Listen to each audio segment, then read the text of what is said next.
Okey, hadis ke-9 Bismillahirrahmanirrahim. An Abi Hurairah radhiyallahu anhu qala Rasulullah sallallahu alaihi wasallam laqad ra'aituni fil hijr wa Quraisy tas'aluni an masara fasa'altani asya'a min Baitul Maqdis lam athbitha fakuribtu qurbatan ma kuribtu mithla qat qala farafa'ahu Allah li unzur ilayhi ما يسألوني عن شيء إلا أنبأهم فيه وقد رأيتني في جماعة من الأنبياء فإذا موسى قائم يصلي فإذا رجل ضرب جعد كأنهم من رجال شنوعة وإذا عيسى بن مريم عليه السلام قائم يصلي أقرب الناس به شبها عروة بن مسعود الثقفي وإذا إبراهيم عليه السلام قائم يصلي أشبه الناس بصاحبكم يعني نفسه فحانت الصلاة فأممته فلما فرغت من الصلاة قال قائل يا محمد هذا ملك صاحب النار فسلم عليه فالتقطت إليه فبدأني بالسلام. Betul hadis 9 Dari Abu Hurairah radhiyallahu anhu berkata bahawa Rasulullah sallallahu alaihi wasallam bersabda, ketika aku berada di kawasan Al-Hijr iaitu Hijr Ismail, kaum Quraisy bertanya kepadaku tentang peristiwa Isra'. Mereka menyoalku tentang hal ehwal di Baitul Maqdis yang aku tidak ketahuinya. Maka aku merasakan kesukaran dahsyat yang belum pernah aku alami sebelumnya. Rasulullah SAW bersabda, maka Allah memperlihatkan Baitul Maqdis kepadaku sehingga aku dapat melihatnya. Tidak mereka bertanya kepadaku tentang sesuatu melainkan aku berjaya menjawabnya dengan tepat. Aku turut melihat diriku daripada kalangan jemaah para Nabi. Dan aku melihat Nabi Musa sedang bersolat dan baginda seorang yang kurus tegap seperti orang-orang daripada suku Shanu'ah. Dan aku melihat Isa bin Maryam sedang bersolat yang mirip dengan baginda adalah Urwah bin Mas'ud Al-Thaqafi. Dan aku melihat Ibrahim AS sedang bersolat. Baginda sangat mirip dengan sahabat kalian ini, iaitu diri baginda sendiri SAW. Kemudian masuklah waktu solat dan aku pun mengimami mereka semua. Setelah selesai bersolat, ada yang berkata, wahai Muhammad, ini Malik yang penjaga neraka, maka berikanlah salam kepadanya. Lantas aku pun menoleh kepadanya menghadap ke arahnya dan dia memberi salam dulu kepadaku. Okay, ya? Jadi tuan-tuan muslim-muslim sekalian, jadi Nabi SAW ni seorang Rasul. Antara sifat Rasul ni, dia wajib menyampaikan. Orang suka ke tak suka ke, percaya ke tak percaya, dia wajib menyampaikan. Okey. Jadi antara sifat wajib bagi Nabi, beza Nabi dan Rasul, Nabi ni dapat wahyu tapi tak wajib sampaikan. Rasul ni dapat wahyu, dia wajib sampaikan. Macam kita kan. Kadang-kadang kan ada benda yang kita nak bercakap, ada benda yang kita tak nak bercakap. Kan? Mungkin kita malas bercakap, nanti bercakap gaduh pula kan. Atau malas bercakap, nanti orang tengok lain pula. Tapi Nabi ni suka ke tak suka, dia kena sampaikan. Kita dalam maulid Nabi ni, zaman musim-musim maulid ni, salah satu benda yang kita nak kena renungkan dan kita berterima kasih sangat pada Nabi adalah macam mana Nabi tu wajib sampaikan. Kan? Dengan keadaan yang tak logik, orang tak terima, tapi dia kena wajib sampaikan. Balik pada peristiwa Isra' Mi'raj, 1400 tahun dulu, perjalanan jauh nak dibuat dalam waktu yang dekat sangat-sangat sukar untuk diketahui, untuk dilogikkan. Okey. Kita cerita bab kuda lah. Daripada Baitul Maqdis pergi ke Mekah ni nak senang faham tanah Arab ni dengan semenanjung tanah Melayu ni berkuasa sama lah. Nak senang faham Mekah ni macam Kuala Lumpur. Madinah ni adalah macam Kedah. Mana utara lah sikit Baitul Maqdis ni macam Bangkok atas sikit. So kalau kita tengok peta semenanjung tanah Arab, macam semenanjung tanah Melayu lah, nak senang ingat, nak senang faham. Jadi perjalanan daripada Mekah pergi ke Baitul Maqdis, pergi ke Jerusalem, macam perjalanan daripada Kuala Lumpur ni pergi ke Jerusalem Jerusalem. Kalau kuda ni dia boleh jalan jauh tapi dia tak lama.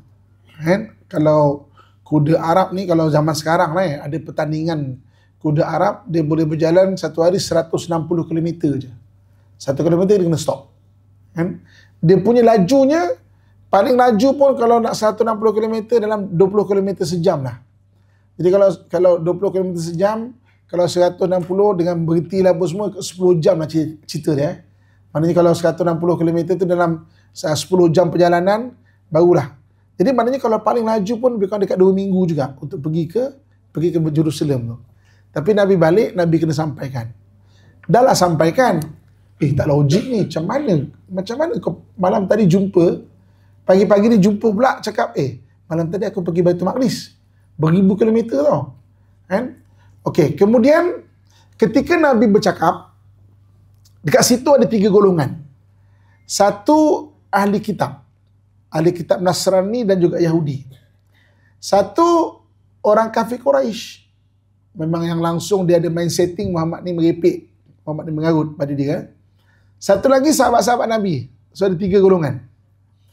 Jadi ketika Nabi bercakap, Nabi bercerita, yang diam ni mula-mula ahli kitab. Ahli kitab dengarkan je. Yang memang mempelecehkan Nabi ni adalah orang kafir Quraisy. Kemudian sahabat pun diam juga. Sahabat kata, nak iya kan susah ni, tak logik. Nak kata tak, dia ni Nabi. Susah Kita kalau buat ada kat situ kan, kita punya konflik pun sama juga kan. Ataupun mungkin lebih lagi. Jadi maknanya, macam mana ni kan? Jadi sahabat diam, orang kafir Quraisy yang provoke. Ahli kitab diam. Habis Nabi cerita 1 round, barulah orang start soal jawab. Yang mulakan soal jawab adalah ahli kitab dulu. Kata, wahai Muhammad, kalau betul engkau sampai ke Baitul Maqdis, ceritakan kami mengenai Baitul Maqdis. Dulu tak ada Google, tak ada gambar, orang tak sampai takkan boleh cerita. Maka Nabi pun ceritalah. Ya, ada beberapa soalan agak susah. Maka Allah Subhanahu Wa Taala tunjukkan balik di depan mata Nabi. Tunjukkan balik itu istilahnya kasyaf. Kasyaf tu mana Allah buka hijab mata kita ni. Dekat mata kita ni, depan mata kita ni, macam-macam benda kita boleh tengok. Dulu kalau kita nak cerita kan, mungkin 100 tahun dulu nak cerita pun orang susah nak bayangkan. Sekarang ni ada teknologi boleh capture gelombang-gelombang, dia boleh terjemahkan dalam skrin. Hari ni orang main bola dekat Eropah, kita boleh tengok kat sini live. Orang menjerit gol kat sana kan. Dekat kedai mak-mak pun sama menjerit gol sama. So benda tu alam yang depan mata kita ni Allah buka. Okey. Jadi maknanya Allah buka hijab Nabi. Antaranya mereka bertanya pasal Nabi Musa AS. Okey. Jadi bagi orang Yahudi, dia tak tahu makam Nabi Musa di mana. Sebab apa? Waktu Nabi Musa dapat keluarkan Bani Israel daripada Palestin, daripada Mesir, dia nak menuju ke arah Jerusalem. Dan dia diberitahu nak masuk ke Jerusalem kena berperang sikit. Maka orang Yahudi kata apa? Musa, idhab anta wa rabbuka faqatila innaha huna qa'idun. Kau boleh tak pergi sendiri-sendiri perang, nanti dah menang panggillah kami duduk sini. Innaha huna qa'idun. Maka Nabi Musa tinggal ke kaum dia, kata macam dah lah kau tak nak pergi dah lah, aku dah penat dah soalan-soalan macam tu macam aku penat dah, aku dah bawa kau selamatkan daripada Firaun, kau punya hal sesat 40 tahun pula dekat Sinai, kau tak nak pergi, ikut kau lah. Jadi Nabi Musa, Nabi yang tak sampai ke Baitul Maqdis. Dia keluar, dia nampak Baitul Maqdis berjauh dan dia meninggal, dia wafat. Jadi orang Yahudi tak tahu mana makam dia. Tapi Nabi SAW tahu mana makam dia. Maka ketika ditanya, Nabi cerita, aku tengok Nabi Musa tu. Macam mana rupa Nabi Musa? Maka dia kata, oh macam Bani Shanu'ah. Bentuk dia macam ni. Kuburnya Nabi kata dalam satu hadis yang lain, dekat Kuthaibil Ahmar, dekat Pegunungan Merah. Jadi ketika para sahabat, ulama-ulama lebih ijtihad, Pegunungan Merah ni dari satu tempat dekat Jericho. Jericho ni dari satu tempat, kalau waktu petang, simbahan matahari itu, gunung tu jadi merah. Jadi situ ada satu kubur, mereka bercerita itulah kubur Nabi Musa AS. Kemudian macam mana rupa Nabi Isa? Nabi Isa ni dia kalau ada 3 versi lah. Versi ahli kitab, versi ahli kitab Nasrani, versi orang Yahudi, versi Islam. Okey. ahli kitab Yahudi tak percaya Nabi Isa tu seorang nabi. Dan dia percaya Nabi Isa tu memang kena salib, kena bunuh lah. Versi dia. Sebab bagi dia Nabi Isa ni adalah satu orang ustaz. Ni nak senang faham Ustaz kampung. Ustaz kampung kan. Contoh kata kita kat JB kat Johor Bahru ni kan. Kat Johor Bahru. Ini tanpa merendahkan mana-mana tempat tau. Tanpa merendahkan. Ini nak senang faham Nak senang faham kan. Tiba-tiba ada satu orang ustaz Johor Bahru ni kan, wah maknanya kita ada jabatan agama, jabatan mufti, contoh kan, jabatan mufti, ada undang-undang, nak mana-mana ceramah kena ada tauliah dan sebagainya. Tiba-tiba ada satu ustaz daripada kampung datang-datang kat JB, dia marah-marah ustaz-ustaz kat Kuala Lumpur, contoh ustaz kat Johor ni kan. Maka ustaz kat Johor marah lah, kau ni apa hal, dalam kampung kan, tauliah pun tak ada, macam tu lah, salah faham bising-bising kan. Jadi itu Nabi Isa. Dah lah dia tak percaya Nabi Isa itu sebagai Nabi, dia tuduh pula Nabi Isa itu ada skandal. Nabi Isa ni memang waktu dekat kampung dia kat Nazareth, dia ada satu orang perempuan, kawan baik dia daripada kecil. Orang perempuan ni tolong dia berdakwah. Tolong dia berdakwah. Nama orang perempuan ni Maryam Majdaliyah. Apa susah nama kan? Maryam Majdaliyah. Maryam daripada kampung Majdal. Nabi Musa Nazareth, Majdal ni tak jauh daripada Nabi Musa, Nabi Isa. Maryam Majdaliyah. Kalau versi orang-orang Eropah, namanya Mary Magdalene. Pernah dengar tak nama Mary Magdalene? Jadi setengah-setengah orang Kristian kata, orang Nasrani kata, Mary Magdalene ni isteri Nabi Isa. Tapi dalam Islam kita tak tahu. Allah tak ada cerita sebab tu. Dia kata setengah-setengahnya isteri Nabi Isa, setengah-setengahnya kata jadi mana Mary Magdalene. Kalau tuan-tuan tengok gambar, kalau lah tertengok gambar kat internet gambar semua, bagi versi Kristian, orang-orang Nabi Isa kan kena salib dan mati kan. Yang turunkan dia tu ada dua orang perempuan. Kalau gambar, bagi Kristian, dua orang perempuan tu, satu Maryam mak dia, satu lagi Maryam kawan dia tu, Maryam Majdaliyah tu, Mary Magdalene tu, dua orang yang turunkan tu. Kalau tengoklah gambar mana-mana, maknanya versi Kristian. Jadi versi Kristian, dia disalib dan mati. Okay? Versi Islam, wa ma qataluhu wa ma salabuhu walakin syubbiha lahu. Dia tidak dibunuh, tidak disalib, tetapi diserupakan. Maka Nabi Isa alaihissalam diangkat ke langit. Nanti akhir zaman, Nabi Isa ni akan turun. Akan turun dan dia akan maknanya membawa maknanya kebaikan lah. Dan maknanya gelaran Nabi Isa tu Al-Masih, ataupun kalau orang putih panggil Al-Masayah lah, Masayah. Bagi orang Yahudi, Masayah dia orang lain. Bagi orang Yahudi, Masayah dia ni adalah satu tokoh yang lain, bukan Isa. Sebab dia tak percaya Isa sebagai Nabi. Sebagai maknanya satu tokoh yang lain, Masayah dia. Dan bagi kita orang Islam, Masayah tu, Masayah orang Yahudi tu adalah Dajjal lah. Sebab tu Dajjal juga membawa gelaran Al-Masih. Dalam dunia ni dua je bawa gelaran Al-Masih. Satu Isa Al-Masih, satu lagi Dajjal Al-Masih. So kita janganlah pakai gelaran Al-Masih, sebab kita confirm bukan Nabi Isa. Maksudnya kita apa? Dajjal kan. Sebab confirm bukan Nabi Isa, Dajjal lah. So dua orang aja yang bawa gelaran Al-Masih tu. Okay. Jadi ditunjukkan. Jadi Nabi tu di kasyaf tu ditunjukkan. Kasyaf. Okay. Berlaku tak kasyaf zaman sekarang? Okay, saya tuan-tuan sekalian ada 5 ilmu yang diberi oleh Allah Subhanahu Wa Taala secara langsung bagi orang bertakwa. Salinkan dulu. Ada 5 ya. Satu dipanggil ilham. Ilham ni maknanya jawapan kepada persoalan, pada ilmu yang kita ada. Kita ada satu kefahaman, tapi sangkut. Macam nak buat ni dapat ilham. Itu ilham Yang kedua ilmu laduni. Ilmu laduni ni ilmu yang tak ada base kat kita. Kita belajar contoh katakanlah ilmu matematik, ilmu undang-undang. Tiba-tiba Allah bagi pandai mengurut. Daripada mana pandai mengurut ni? Tak tahulah. Macam mana dapat dia mimpi. Tapi mengurut tu bagus. Bukan mimpi, maksudnya ilmu laduni dia panggil. Satu bidang yang lain. Memang tiba-tiba Allah bagi ilmu langsung. Tak ada basic pun. Yang ketiga dipanggil firasat. Firasat ni rasa hati. Intuitif. Rasa hati. Rasa hati dia kuat. Firasat. Yang keempat adalah kasyaf. Kasyaf ni lah kalau Allah buka hijab mata tu. Kalau typical punya contoh dulu, Orang-orang kalau macamnya buka mata tu kan, wah dia nampak muka orang ni macam ular lah, contoh lah kan. Tapi kalau kasyaf ni maknanya dibuka ijab mata tu, mungkin nampak benda macam tu. Ataupun mungkin juga dia nampak sisi pandang yang orang lain tak nampak. Kan? Jadi dia tengok orang tu, dia nampak sisi pandang yang orang lain tak nampak. Dia nampak sisi yang dia budak ni bagus, walaupun orang lain kata semua tak bagus. Ataupun semua orang cakap bagus, tapi kata tak bagus ni, dia nampak sisi yang tak nampak. Itu kasyaf. Kan? Dan yang kelima, mimpi yang benar.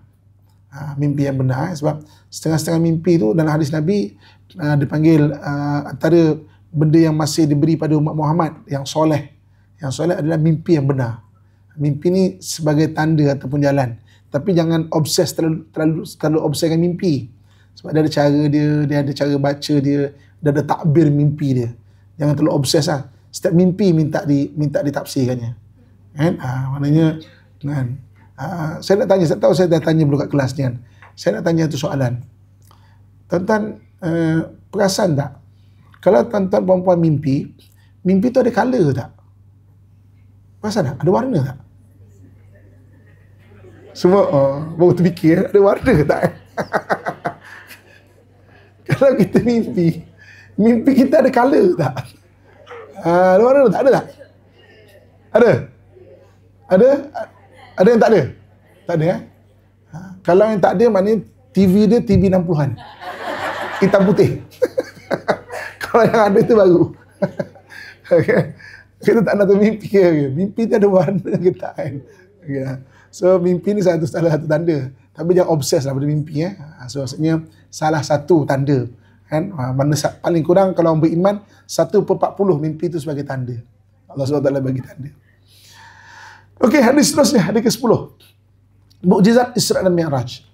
An Ummul Mukminin Aisyah radhiyallahu anha qalat, "Lamma usra bin Nabi sallallahu alaihi wasallam ila al-Masjid Aqsa, asbaha bi tahadduth an-nas bidzalika fartadda an-nas mimman kanu amanu bihi wa sadaquhu wa sa'u bidzalika ila Abi Bakr.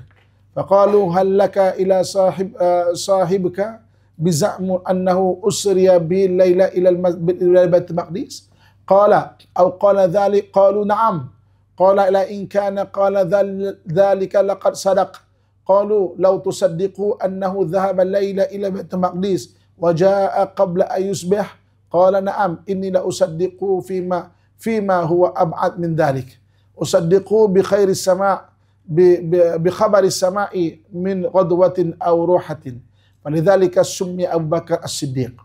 Dari Ummul Mukminin Aisyah radhiyallahu anhu berkata, ketika Rasulullah SAW mengalami peristiwa Isra dan Mi'raj, jadi diperjalankan pada malam hari oleh Allah SWT ke Masjid Aqsa, pada pagi harinya maka ramai orang banyak berbicara berkenaan hal tersebut dan orang-orang yang dahulunya pernah beriman serta membenarkan kata-kata Nabi hampir saja murtad. Kan? Lantas mereka mendatangi Abu Bakar radhiyallahu anhu dan berkata, adakah kamu berpihak kepada sahabatmu Rasulullah? Dia menyatakan bahawa pada malam tadi dia telah diperjalankan ke Baitul Maqdis. Abu Bakar berkata, adakah baginda benar-benar mengatakan demikian? Mereka menjawab, ya. Abu Bakar berkata, jika baginda sudah mengatakan seperti itu, sudah pasti benar. Mereka berkata, engkau percaya dakwanya bahawa dia pergi malam tadi ke Baitul Maqdis dan kembali ke Mekah sebelum fajar tiba? Abu Bakar berkata, ya. Sesungguhnya aku akan sentiasa mempercayai baginda, bahkan jika baginda pergi lebih jauh daripada itu. Aku percaya kepada khabar dari langit yang baginda terima pada pagi hari maupun siang hari. Karena itulah Abu Bakar digelar As-Siddiq, yakni yang selalu membenarkan dan mempercayai kebenaran. Jadi ini sejarah bagaimana Sayyidina Abu Bakar tu mendapat gelaran As-Siddiq. As-Siddiq tu maksudnya yang benar lah. Yang sangat membenarkan apa kata Nabi kan. Jadi maknanya ketika belum ada logik tak ada, tapi apa yang dibawa oleh Nabi itu Abu Bakar akan percaya dan berpegang kan. Sebab dia kata perkhabaran langit ni walaupun tak ada logik maka maknanya dia tetap percaya kan. Kita ni tuan-tuan sekalian dekat akhir zaman ni ilmu dah berkembang. Untuk beriman kita dah tak banyak cabaran sangat, tak banyak cabaran sangat. Sebab apa yang Quran hadis sebut telah terbukti betul. Banyak benda-benda yang betul. Ada satu orang, dia ni ateis tau. Ateis ni makna tak percaya Tuhan, tak percaya Tuhan. Dia tak percaya Tuhan. Dia kata, merepek lah. Saya pernah jumpa ramai orang-orang yang mana tak percaya Tuhan. Kan? Dekat negara kita ni pun ada. Hari tu PKP tu dia terang-terangan isytihar Republic Atheist Malaysia. Kan? Saya pun pernah jumpa tau. Satu grup dekat sebelah Lembah Kelang sana tu. Mana memang budak-budak muda yang eksekutif ni belajar luar negara balik tak percaya Tuhan. Okey. Jadi maknanya ada satu orang, saya cerita dulu, ada satu orang ni dia ni tak percaya pada Tuhan. Jadi dia kata, okey, aku nak kaji Bible. Aku akan buktikan Bible ni tak ada sains. Dia berjaya buktikan. Dia kata merepek lah, benda agama ni merepek lah pada dia. Kemudian dia beralih pada Quran. Dia kata, aku bersumpah, aku akan buktikan Quran tak ada sains. Makin dia kaji sains dalam Quran, makin jumpa Quran dan sains dalam Quran tu. Maka masuk Islam dia. And nama dia Dr. Maurice Bucaille. Tulis janji bunyi je. Nanti baru cari kemudian. Tulisan ni kadang-kadang dia ada yang formal kan. Janji bunyi je. Maurice Bucaille. Dr. Maurice Bucaille. Dia mengarang buku Bible, Quran and Science. Nanti boleh search. Sekarang ni PDF dia pun boleh dapat percuma je. Bible, Quran and Science. Jadi maknanya dia kaji Quran and Science. Jadi kita ni cabaran untuk beriman tak susah tau. Kan? Tapi kita cabaran yang lain. Kan? Sebab dari sudut-sudut kebenaran Quran tu memang dibuktikan oleh sains. Telah terbukti dah. Kan? Jadi maknanya macam contoh saya yang cerita tadi kan. Ada grup lebih kurang dalam 20 orang macam itulah. Memang budak-budak muda, pegawai besar, yang eksekutif tak percaya Tuhan. Tapi mak bapak diorang ni orang masjid bagus. Jadi dalam sebulan sekali dia akan bawa ustaz-ustaz untuk pergi berdiskusi dengan anak-anak dia. Dan diorang ni semua budak educated, datang je. Jadi kebetulan ustaz-ustaz yang dijemput kebetulannya ustaz-ustaz yang panas. Kan? Jemput orang tu dengarkan je kan budak tu. Ustaz panas, kau tak percaya Tuhan, kau tak tinggal neraka. Neraka tak kerti kau. Kau neraka, kau tak neraka tu. Maknanya ada kan. Tapi budak-budak ni whatever dia kan. Whatever ustaz ni kan. Dengarkan, dia suka je dengarkan kan. Jadi satu hari tu saya dijemput. Kan? Saya dijemput. Saya kau kopiah macam ni lah. Kopiah macam ni, kau jubah macam ni. Saya pun tengok dia orang. Dia kata, "Dik, hari ni kita tak payah cerita pasal Tuhan lah. Kan? Bazir masa kau, bazir masa aku. Kan? Aku 2 jam cerita pasal Tuhan pun kau bukan nak dengar pun. Kan? Bazir masa kau, bazir masa aku. Habis tu Ustaz, kita cerita pasal diving. Kan? Diving. Cerita je diving. Diving tu macam-macam benda ada. Dia ada shipwreck diving. Shipwreck diving kat kapal karam. Banyak dekat-dekat laut ni kapal-kapal karam. Dekat Kuantan ada Sentry Falls. Ni perang dunia kedua punya kapal tenggelam dekat Negeri Sembilan, kapal-kapal karam. Itu belum di luar lagi. Nanti tuan-tuan boleh search nama kapal tu Tisselgum. Tulis jadi bunyi. Eja Tissel tu macam hotel Tissel sini lah. Eja Tissel tu eja macam ni, GORM. Saya pernah diving kat situ. Dekat situ adalah kapal British yang nak bawa bantuan tentera, dibom oleh Jerman, tenggelam. Jadi dalam tu ada lori, ada senapang, ada motor, ada kapal terbang, Tisselgum. Nanti boleh search kat YouTube macam orang menyelam kat sana.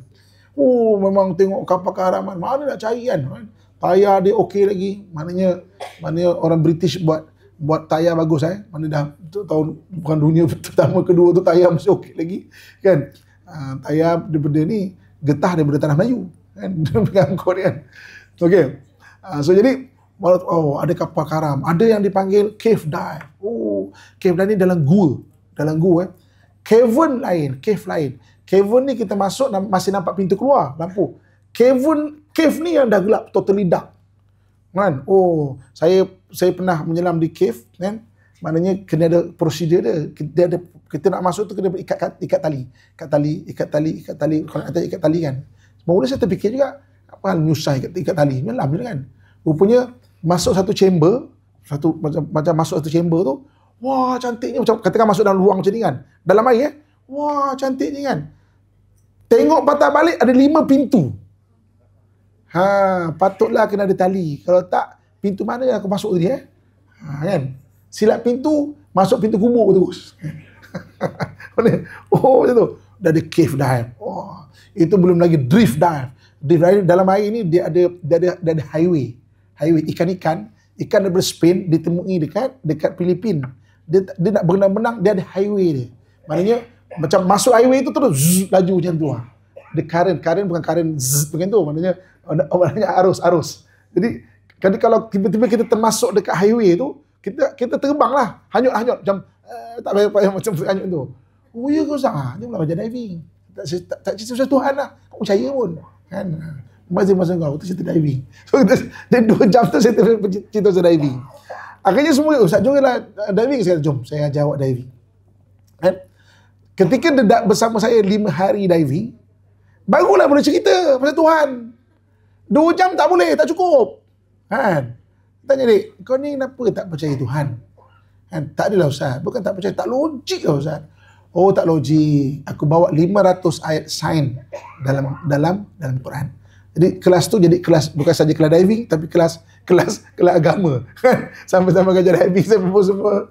Akhirnya okey, alhamdulillah semua dah jadi AJK Masjid ganti bapa dia sekarang. Kan? Okey.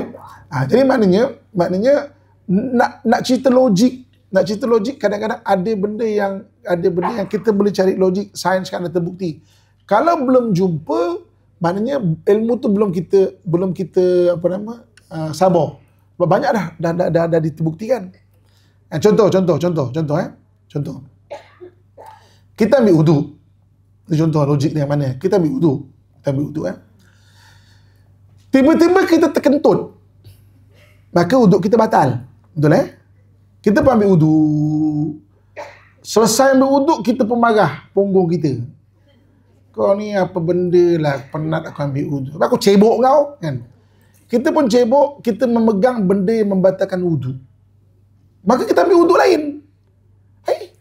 Kenapa? Kentut boleh daripada punggung, tapi pegang punggung, ambil wudu sikit lagi. Malahan punggung langsung tak basuh. Kentut batal wudu, punggung tak basuh. Yang basuh muka, apa kena mana? Kentut dengan muka. Yang basuh tangan, yang basuh kaki, yang basuh kepala. Tak ada kena-mengena pun. Bila kita basuh punggung, ambil wudu sikit lagi. Apa hal? Tak ada kena-mengena punggung. Tak logik. Tapi maknanya ada hikmah yang kita tak tahu. Belum. Tapi banyaklah yang dah terbuka. Nanti tuan-tuan cari nama Dr. Tajasad Tajasin. Dr. Tajasad Tajasin ni dia pakai kulit. Dia masuk Islam sebab dalam persidangan perubatan, bila satu orang doktor bentangkan, besok dekat akhirat, barang pertama manusia tu kalau luluh badan dia dihancur, terbakar di neraka, barang pertama yang diganti bukan tulang, bukan daging, tapi kulit. Rupa kulit ni yang ada diri sakit adalah kulit tau. Kalau kulit ni tak ada, kita tak ada diri sakit. Betul, kalau terbakar stage pertama epidemis ni, itu yang sakit. Kalau dah stage ketiga, terbakar tak ada sakit dah. Tapi Allah sebut, Allah gantikan kulit liyazuqul azab, untuk Allah mana rasakan azab itu. Bukan ganti tulang dulu, bukan ganti daging dulu, ganti kulit dulu. Masuk Islam dia. Dr. Tajasad Tajasin pakai kulit. Jadi maknanya, tapi Sayyidina Abu Bakar tak nampak logik lagi, terus as-siddiq. Maknanya membenarkan apa yang diajak Nabi SAW. Okey, hadis seterusnya. Hadis ke-11. Rasulullah SAW nampak Baitul Maqdis daripada jauh. An Jabir bin Abdullah radhiyallahu anhu qala, Inna Rasulullah sallallahu alaihi wasallam qala, lamma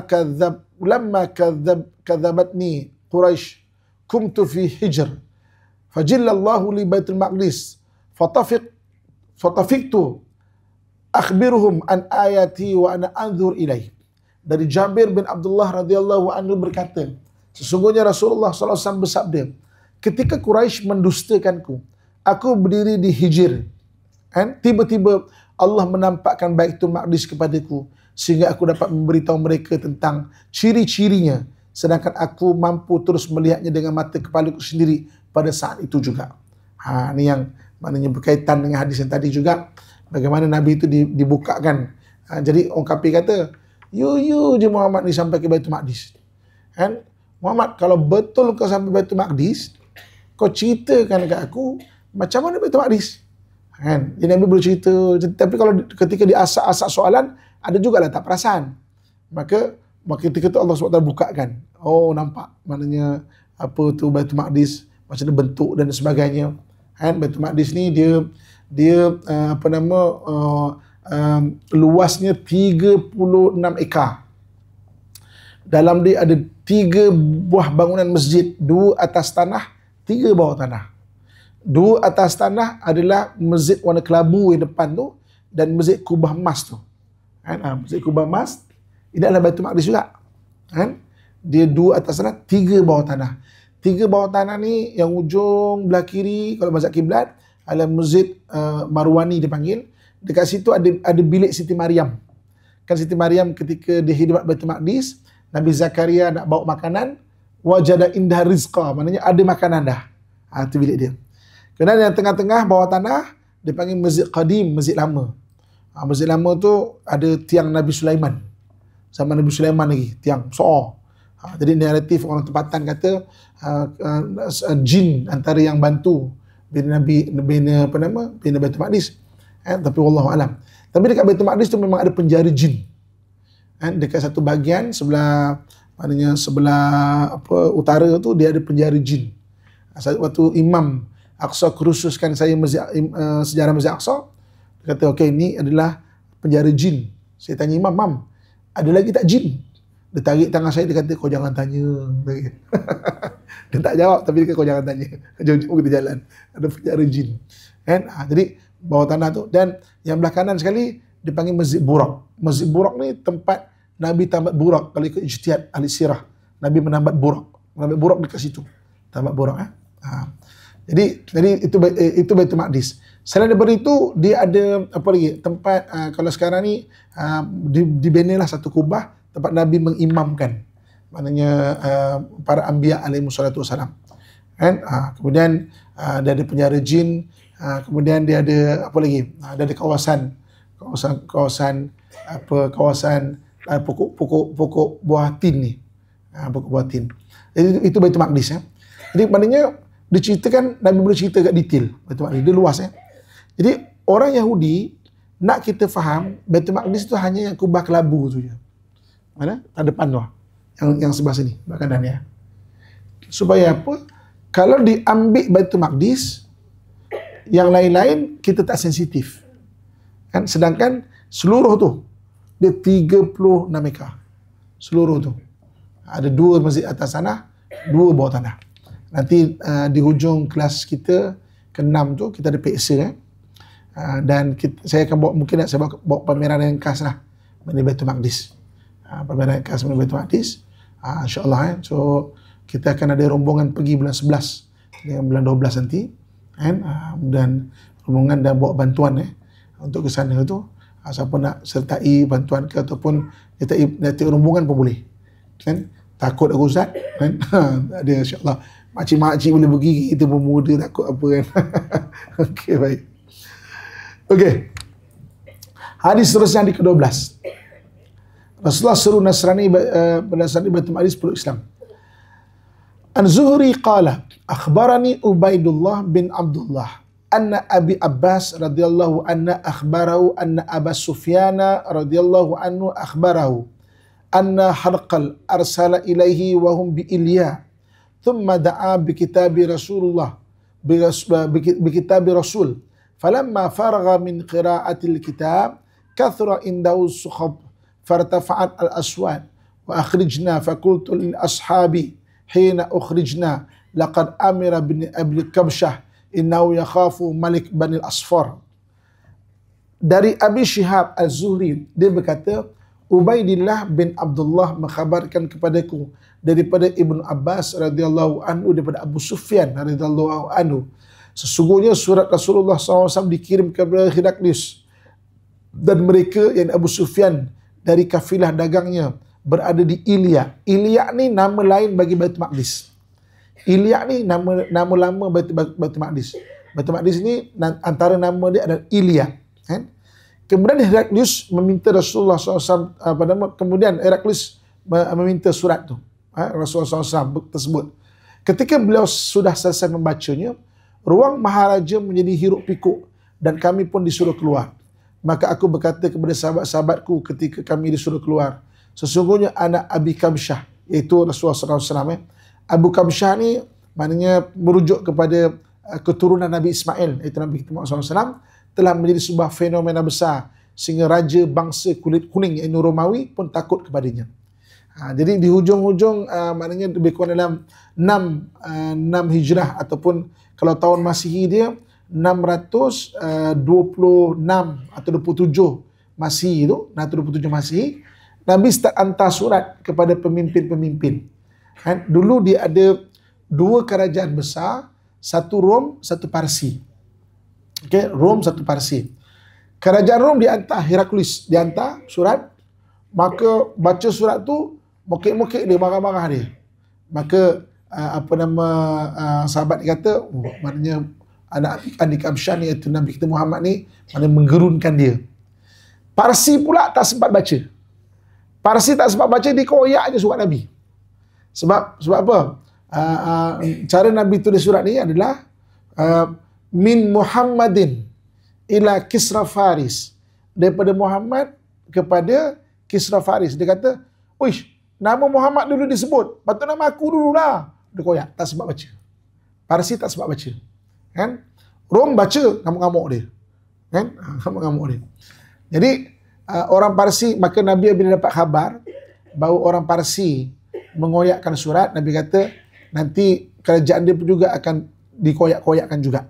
Kan? Maknanya pun akan hancur jugalah kerajaan dia tu. Okey, yang mengoyakkan surat Nabi itu namanya Maharaja Khusruf. Salin kan? Nanti cari. Khusruf. Maharaja Khusruf. Maharaja Khusruf tu dia mengoyakkan. Kan? Maka Nabi wafat pada 632 Masihi. Nabi wafat 632 Masihi. Ya? Okey.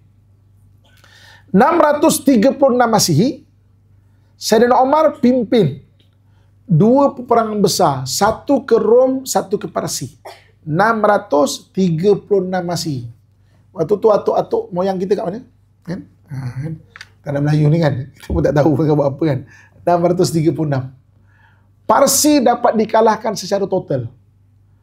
Jadi surat yang Maharaja Parsi koyak tu, dia punya istana tu dapat ditawan. Istana tu berada di Baghdad. Kalau sekarang di Baghdad. Nama lama Baghdad tu adalah Tispun. Eja dia C-P-E-S. C-P-E-S. Tis, P-H-O-N pun. Nanti search lah. Nanti boleh tengok gambar kota Maharaja Parsi. Istana dia yang dikoyak tu masih ada lagi. Pintu gerbang tu masih ada lagi. Kan? Itu dekat Baghdad. Bagi orang Rom pula, 60% tanah Rom berjaya ditawan. 60%. Kan? Tinggal kota Konstantinopel lagi. Konstantinopel tu ibu kota dia. Kemudian dapat ditawan oleh Islam pada 1453 Masihi. Mana yang dapat ditawan kota Konstantinopel tu, kota Rom, kota ibu kota Rom lah. Tapi zaman Sayyidina Umar 60% tanah-tanah Rom tu dah berjaya diambil oleh Islam. Okey. Jadi maknanya gurun Maharaja Rom. Jadi sampai akhirnya maknanya disuruh keluar, kemudian dia memekik-mekik sampai orang nampaklah ketakutan di muka dia tu. Jadi Parsi jatuh secara total. Maknanya Rom selepas 700 tahun lepas itu barulah orang Islam dapat kalahkan ibu kota Rom, iaitu Konstantinopel. Konstantinopel kemudian ditukar namanya kepada Islambul, Islam untuk selama-lama. Akhirnya orang panggil Istanbul lah. Istanbul tu Islam untuk selama-lama. Dalam dunia ni ada 2 bandar diberi nama Islam untuk selama-lama. Satu Istanbul, satu lagi Islamabad. Islamabad dekat Pakistan. Dan ketika Qaid Azam Ali Jinnah berjaya membuat negara Islam. Dulu semua tu India tau. Dia berjuang merdeka, dia nak buat tanah negara Islam, dinamakan negara baru tu sebagai Pakistan. Paki tu suci, Tan tu tanah. Tan ni tanah maknanya Uzbekistan tanah Uzbek, Kyrgyzstan tanah Kyrgyz, Turkmenistan tanah Turkmen, Kelantan tanah Kelan. Contoh, tapi sini tak ada kena mengenai. Itu maksudnya yang belah-belah sana tu. Tan ni tanah. Pakistan tanah suci. Maka ketika Ali Jinnah menamakan negara yang baru itu sebagai Pakistan tanah suci, maka India menamakan tanah itu sebagai tanah Hindu, Hindustan. Dan Hindustan itu maknanya tanah Hindu. Ada dinamakan maknanya tanah Hindu. Jadi Qaid Azam Ali Jinnah isytiharkan ibu kota dia adalah Islamabad. Islamabad itu Islam untuk selama-lama. Jadi kalau ada soalan, apa negara yang bandarnya Islam untuk selama-lamanya? Satu Istanbul, satu lagi Islamabad. Okey, hadis yang terakhir pada ini 13. Nabi Sulaiman memperbarui bangunan Masjid Aqsa. Okey. An Abdullah bin Amr bin As radhiyallahu anhu an Rasulullah sallallahu alaihi wasallam anna Sulaiman bin Daud lamma faragha min bunyan Masjid Baitul Maqdis sa'ala Allahu hikman yusadifu hikmahu wa mulkan la yanbaghi li ahadin min ba'di wa annahu wa la ya'ti hadzal masjid ahadun la yuridu illa as-salah fihi illa kharaja min qati'ati ka yawmi waladathu ummuh. Faqala Rasulullah SAW ammal ithnain faqad u'tayihima wa ana arju an akuna qad u'ti thalithah. Dari Abdullah bin Umar, Abdullah bin Amr bin Al-As berkata Rasulullah SAW bersabda, ketika Nabi Sulaiman bin Dawud menyempurnakan pembangunan Baitul Maqdis, baginda berdoa meminta kepada Allah agar dikurniakan ilmu kebijaksanaan yang sesuai dengan kebijaksanaannya dan kerajaan yang tidak pernah dimiliki oleh manusia lain selepas baginda, dan tidak adalah orang yang mendatangi masjid tersebut iaitu Masjid Aqsa semata-mata untuk bersolat, melainkan dia diampunkan dari dosa-dosanya seperti bayi yang baru lahir di perut ibunya. Rasulullah bersabda, 2 yang pertama dikabulkan, iaitu dia minta bahawa dia dikurniakan kebijaksanaan, kan? Maknanya dan juga maknanya dia diminta untuk tak ada orang memiliki kerajaan melainkan sebesar dia tu, maka dia diminta. Dan yang ketiga tu Nabi kata aku harap 3 tu juga dikabulkan. Okey, Nabi Sulaiman AS. Nabi Sulaiman ni kita cerita dulu 3,000 tahun dulu, sekarang ni 2025 lebih kurang 3,000 tahun dulu, maknanya 1,000 tahun sebelum Masihi lah. 1,000 tahun sebelum Masihi, waktu itu baru ditemui besi. Zaman gangsa berpindah ke zaman besi. Bronze Age ke Iron Age. Zaman gangsa berpindah ke zaman besi. Gangsa ni orang buat senjata tapi dia tak kuat. Gangsa ni tak kuat, jadi besi lebih kuat. Jadi ada satu orang raja. Raja ni gairah nak cari besi untuk buat senjata, untuk menawan dunia lah. Pada dia dapat besi, dapat tawan dunia ni lah. Nama raja ni Jalut. Jadi dia telah menawan banyak tempat untuk ambil besi. Dan dia target antaranya adalah dekat Jerusalem. Sebab Jerusalem ni pada dia, Jerusalem ni gunung tau. Jerusalem ni gunung, 800 meter daripada paras laut. Gunung. Ini maknanya dia kata, okey, aku nak tawan Jerusalem. Dia dah tawan Asqalan, dah tawan beberapa bandar-bandar lah untuk cari besi. Dia nak tawan Baitul Maqdis. Dan dia nak besi bukan nak orang. Maksudnya, dia datangkan orang akan dibunuhnya. Maka beberapa kota dah tombang, beberapa tempat dah tombang. Orang-orang dekat Baitul Maqdis ni minta Nabi Bani Israel. Waktu tu Bani Israel duduk bersama orang-orang asal, orang Palestin di sana tu. Jadi dia minta Bani Israel, tolonglah doa datangkan pemimpin untuk bantu. Maka pendekkan cerita, Allah datangkan satu orang panglima namanya Talut. Talut ni adalah orang Palestin. Dia bukan Bani Israel. Kan? Orang Palestin. Jadi maknanya Talut ni yang memimpin. Okey? Kalau kita baca Quran, Allah cerita kisah dia. Talut pun kata dekat apa nama? Dekat pengikut-pengikut dia. Nanti kita nak pergi berperang. Perang ni di luar daripada Jerusalem. Lebih kurang 100 km lebih lah. Dekat 200 km daripada Jerusalem. Okey? Jadi maknanya kamu akan bertemu nanti dengan, kita jalan jauh dengan satu tasik atau kolam-kolam air. Jangan engkau minum kecuali sedikit saja, satu telapak tangan ni. Jangan minum kecuali satu telapak tangan. Maka tentera bergerak daripada Jerusalem. Kan? Turun bukit, naik bukit. Turun bukit, naik bukit. Turun bukit, naik bukit. Turun bukit, jumpa tempat tu. Tempat tu memang, kalau sekarang ni namanya Bishan. Bishan dalam bahasa Yahudi, Beit Syi'an. Bait Syi'an ataupun Bisan. Bisan ni satu tempat memang dia ada banyak kolam-kolam ataupun tempat mineral water. Jadi air dia memang fresh. Memang fresh air dia. Memang sedap, boleh minum kat situ je. Kan? Jadi turun, naik bukit, turun bukit, sampai kat situ. Tadi kan dah dipesan kan, jangan minum kecuali satu cedokkan tapak tangan. Okay? Sampai-sampai tentera-tentera pun kata, "Woi, minumlah." Kan dah pesan. Merepeklah pesanan tu. Bahasa nak senang faham kan. Orang haus ni tak diberi minum pula. Maka orang minum. Hanya sedikit saja yang minum satu cedokkan tapak tangan. Okey. Jadi rupa-rupanya bukan satu cedokkan tapak tangan tu, tapi kekuatan mental. Kita ni antara nak berjaya, mental kena kuat. Kalau bahasa orang sekarang, mental jangan budak koyak lah. Bahasa sekarang udaan. Mental kena kuat. Jadi maknanya tengah nak gairah nak, aku boleh stop diri aku. Nak gairah aku boleh stop. Itu sebab kejap lagi akan berperang dengan satu kumpulan orang yang memang hebat. Kalau tak ada kekuatan mental, takkan boleh menang. Itu kekuatan mental tu. Lepas tu kita dalam konsep berpuasa, kita buka puasa, kenapa sunatnya lapor-lapor. Kita boleh je makan apa yang kita nak. Tapi kenapa sunatnya adalah makan kurma dulu dengan air sejuk dulu kan? Supaya apa? Kekuatan mental tu. Nak makan sangat ni, boleh je nak makan. Dah dibenarkan nak makan. Tapi aku stop. Makan dulu kejap, sembayang dulu, baru makan. Untuk latih kekuatan mental. Jadi kita kena pandai stop mental kita ni kalau nak buat sesuatu. Kalau tak boleh, susah. Nak membeli tak boleh, tak pandai stop nak membeli.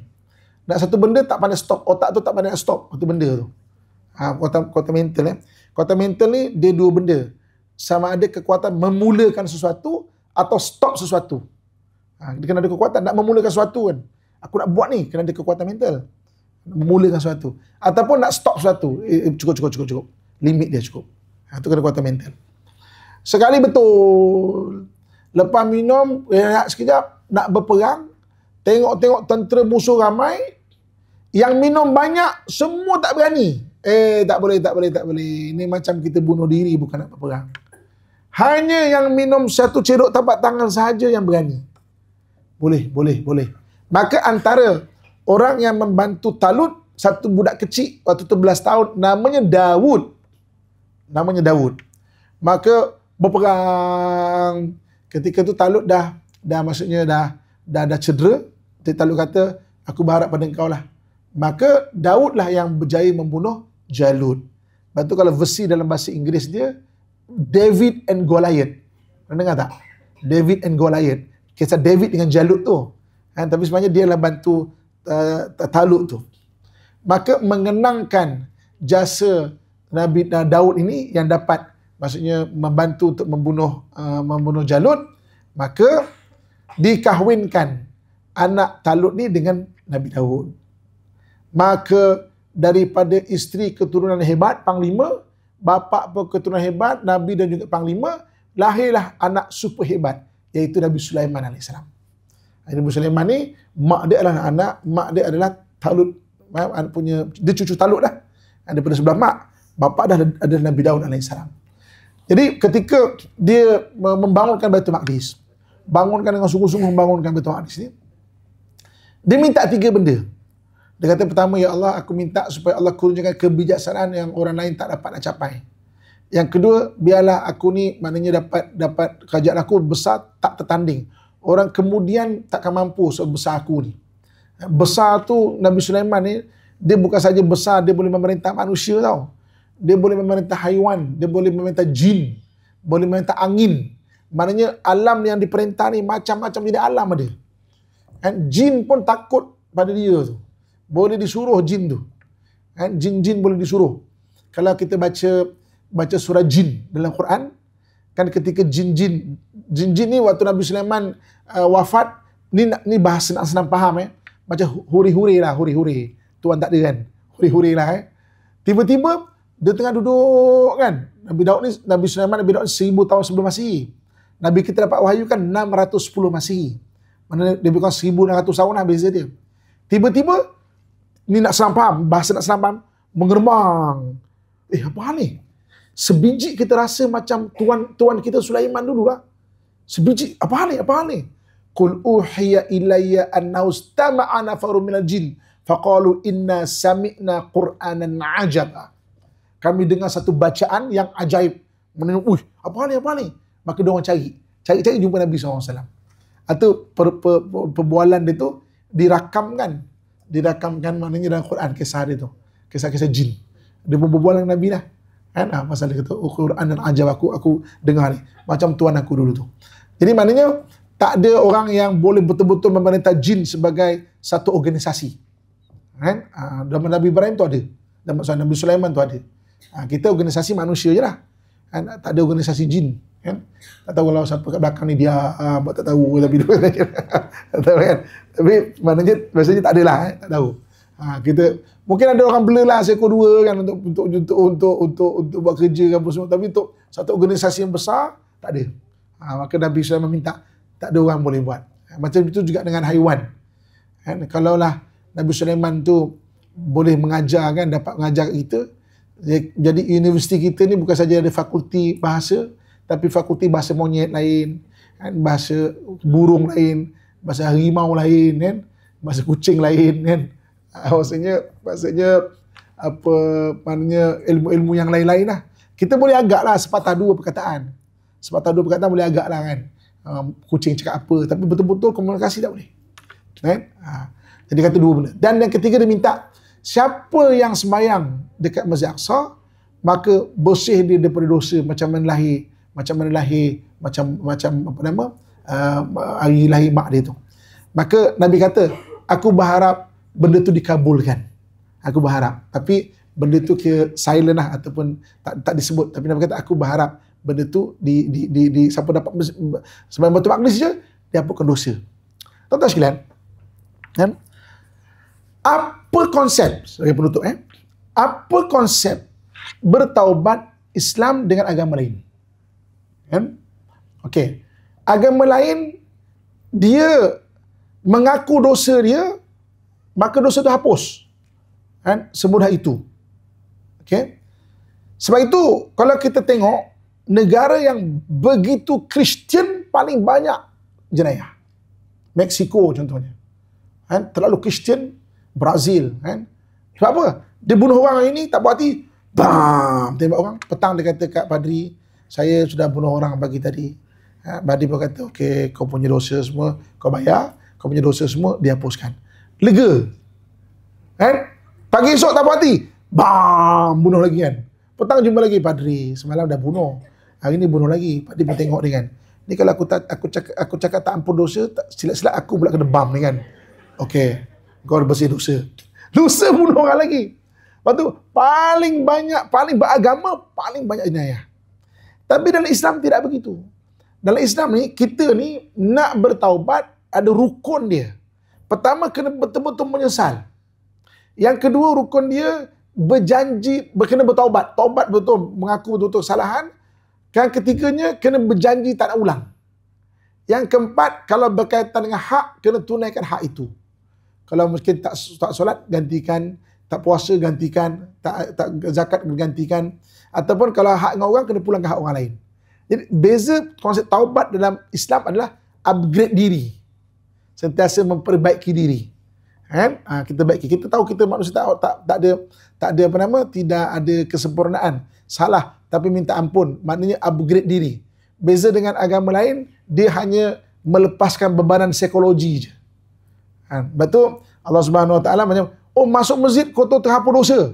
Kan? Kenapa Nabi berharap? Aku harap benda tu dapatlah kan. Tapi kenapa Allah tak bagi? Konsep taubat dalam umat Muhammad lain. Jadi kalau kita, orang sesiapa bertaubat ni, orang sesiapa upgrade diri dia. Maka dia semakin hari makin nice hidup dia, sebab dia membangunkan peribadi dia. Kan? Dia tahu dia salah, dia dosa, maka dia minta ampun. Oh jatuh lagi, minta ampun lagi. Dia bukan permainkan taubat, tapi mungkin kelemahan diri dia. Maka dia minta ampun. Bertaubatlah sampai kita jadi baik. Jangan tunggu nak jadi baik baru bertaubat. Memang tak pernah baik lah cerita dia. Kan? Manusia ni ada kelemahan. Bertaubat sampai jadi baik. Minta pada Allah Subhanahu Wa Taala. Itu konsep taubat dalam Islam. Kan? Jadi kita sentiasa mengupgrade diri. Kan? Okey, wallahu a'lam. Jadi saya setakat saja dulu yang boleh kita kongsikan.